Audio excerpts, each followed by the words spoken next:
CBS2 News starts now.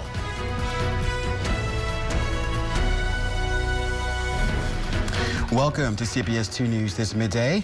This is a live look at downtown Boise. It's Friday, December 20th, 2024. I'll have a look at your full forecast coming up in just a few minutes. But first, government funding is set to expire by midnight unless lawmakers agree on a deal to avert a partial government shutdown. House Republicans failed to push through their own spending measure Thursday. Democrats and a sizable amount of Republicans opposed the bill. It came after House GOP leaders scrapped a larger bipartisan agreement to keep government open after tech CEO Elon Musk and President-elect Donald Trump pushed against it. Meanwhile, House Speaker Mike Johnson is facing some political blowback over the showdown on Capitol Hill. Several fellow Republicans are threatening to oppose his bid to keep the gavel when the new Congress starts next year. We will regroup and we will come up with another solution, so stay tuned. The funding bill would extend government financing into March. If the government shuts down, multiple agencies would experience funding interruptions, including paychecks for federal workers, national parks, and border enforcement. 2 Jerome teens arrested and charged with murder in Gooding County. The sheriff's office has not named the pair due to their age, but they say they are 17 and 15 years old. Dax Richens was found buried in September of this year, but prosecutors say the two stabbed him to death in June. Investigators think they know why, but they still hope to learn more. If you know anything about Richens' murder, contact the Gooding County Sheriff's Office, and you can remain anonymous. Caldwell's chief of police, Rex Ingram, is in hot water. The Idaho Statesman is reporting that the Idaho Statesman is reporting that state police are investigating accusations that he misused public money. A former officer suing after he claims he was fired for questioning how the funds were being used. The suit claims Ingram used the money on travel expenses, meals, and other personal expenses. Caldwell's mayor telling the Statesman that state police are reopening the investigation after Ingram spent $600 of the city's money in September of 2023 to participate in Ada County Sheriff Matt Clifford's annual golf tournament, which benefited his re-election. Under state law, public officials can't use taxpayer money on campaigns or political candidates. The holiday season is all about giving, yet some are taking scammers. And that's why it's Don't Click December again. The U.S. Attorney for the District of Idaho sharing red flags to look out for to protect yourself and your money. You're essentially dealing with a professional psychologist, a professional criminal psychologist. They are trying to get you to act quickly. They're trying to get you to be fearful or to panic. Hurwitz says those who have been targeted and fallen victim to scams often feel shame, embarrassment, or panic, which can keep them from reporting the crime. Leaders say the quicker the crime is reported, the higher chances money can be recovered and the criminal can be caught. If you're worried you may be getting scammed, the best thing to do is pause. Our advice is slow down. Do your own research, talk to trusted friends and family about what you're being asked to do, because oftentimes it's a scheme. Officials want this message to get out to everyone, as anyone can be targeted by scammers. They say the PSAs for Don't Click December gives you an overview of common schemes, red flags to recognize, and resources for anyone who wants more information, or for those who may have been caught in a scam. If you'd like to learn more, head to our website at idahonews.com. A scam expert sharing an easy way to figure out if a charity you want to donate to is legitimate or not. Visit charitynavigator.org. You can go there, find out, first of all, it may be a phony charity that's soliciting you, or it may be a scammer posing as a legitimate charity. This will tell you, first of all, whether it's a legitimate charity or not.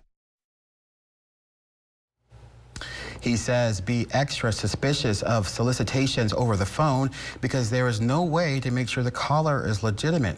He says you can still get calls even if you're on the federal do not call list, as it does not apply to charities. And once you pick a charity, use a credit card to donate online and not a debit card. A Boise firefighter being recognized for his heroic efforts. Captain Bart Carrico honored with the Airbus Award of Valor from the Idaho Army National Guard for his role in helping save an injured hiker in the backcountry earlier this year. The award was given for his skill, bravery, and selflessness during the rescue mission. The Boise Fire Department thanking Captain Carrico for his, quote, unwavering dedication to our community and beyond. The season of giving is upon us, and St. Vincent de Paul's Cookies for Corrections is bringing cheer to inmates at the South Boise Correctional Complex, one cookie at a time. Andrew Vincent shows us how this tradition spreads kindness behind the prison walls. Well, the smell of freshly baked cookies might not be what you expect in a prison, but for residents at the South Boise Correctional Complex, it's more than just a sweet treat. It's a simple yet powerful reminder that they haven't been forgotten this holiday season. We wish you a Merry Christmas and a Happy New Year.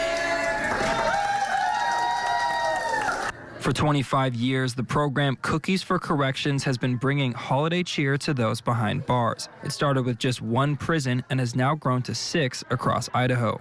98% of the people who are housed out here at this complex, totally out here, will all be released back into community. Anything that we can do from St. Vincent de Paul's reentry programs to make that adjustment and make that transition good for them, we're behind. For the men and women inside, this small gesture means much more than a small gift. It's a moment of connection with the world outside. It's a great way to bring community members together with residents inside the Department of Corrections. Even if it's just for a minute or two, they get that brief human contact.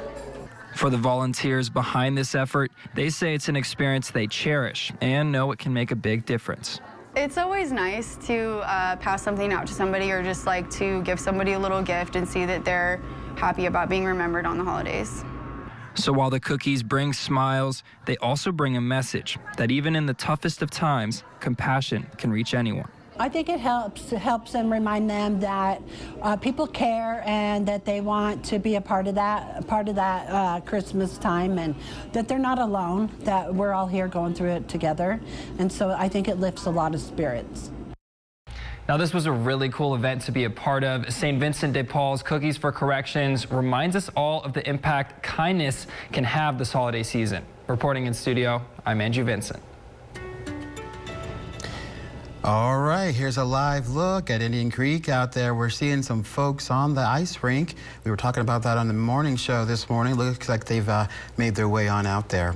Let's take a look at visibility right now. We are at 7 miles of visibility in Ontario, but the rest of the area we're looking pretty good, as we do have some just slightly partly cloudy skies out there right now. Here's a look at current temperatures across the Treasure Valley. 40 degrees here in Boise, 40 in Mountain Home, 36 in Twin Falls, 36 degrees in Sun Valley, 37 in Caldwell, and 36 degrees in Ontario. Here's a look at our projected high temperatures today. We'll see a high of 43 degrees here in Boise, 43 in Emmett, 41 in Caldwell, 42 in Nampa, 45 in Mountain Home, and 48 in Idaho City. Here's what we can expect for the next couple of days. We're going to have unseasonably high temperatures. We'll see a high today of 43.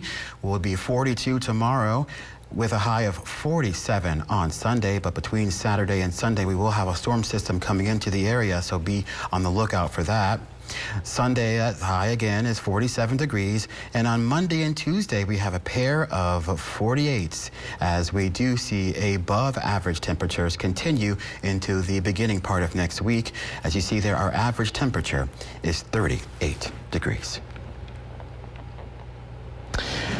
Well, coming up next on CBS2 News, new details are trickling in about the upcoming Trump mass deportation program.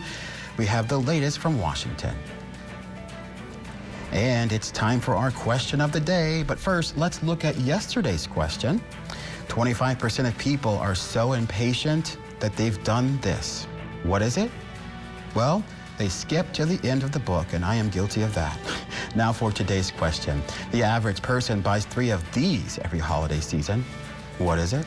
Find out.